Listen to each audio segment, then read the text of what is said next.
Bonjour tout le monde, bonjour paysans et paysannes de Côte d'Ivoire et d'Afrique. Je suis Marcel Tia, paysan, producteur café cacao en Côte d'Ivoire, président du Conseil national des syndicats agricoles de Côte d'Ivoire, le CONASACI, et membre du Conseil de gestion de génération BRICS plus chargé des coopératives agricoles en Afrique.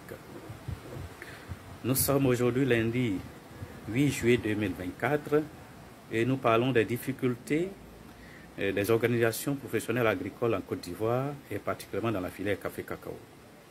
Nous dénonçons aujourd'hui l'attitude du Conseil café-cacao qui a trouvé en place des unions fortes des paysans, des unions de coopératives fortes des paysans en 2011 et il a contribué à la fragilisation et à la destruction de toutes ces unions de coopératives qui pourtant permettaient aux coopératives d'effectuer des ventes groupées qui leur permettaient d'économiser sur les coûts de collecte et d'évacuation des produits puisque c'était des ventes collectives.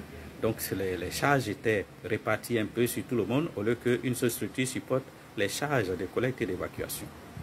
Et miraculeusement, en 2024, ils viennent nous dire qu'aucune des organisations des paysans ne répond à leurs critères de mise en place de l'interprofession. Et eux, ils veulent qu'il y ait la mise en place, la création de nouvelles sociétés coopératives des paysans. Donc, on ne comprend pas.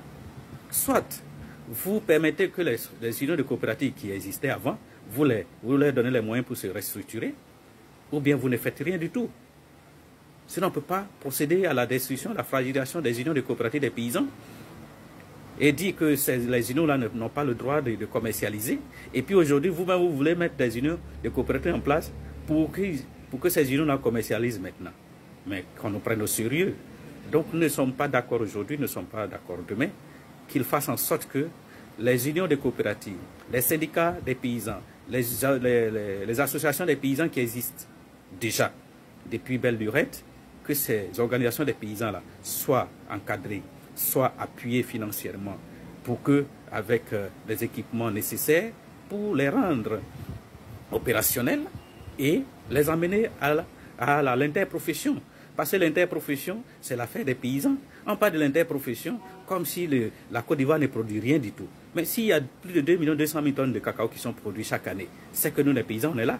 Bon, vous parlez de quelle organisation? Les mêmes organisations que vous avez contribué à leur déstructuration, à leur destruction, et aujourd'hui vous voulez dire qu'elles ne répondent à aucun critère. Donc vous avez fait exprès pour pouvoir rester au contrôle des affaires. Ça ne passera pas aujourd'hui, ça ne passera pas demain.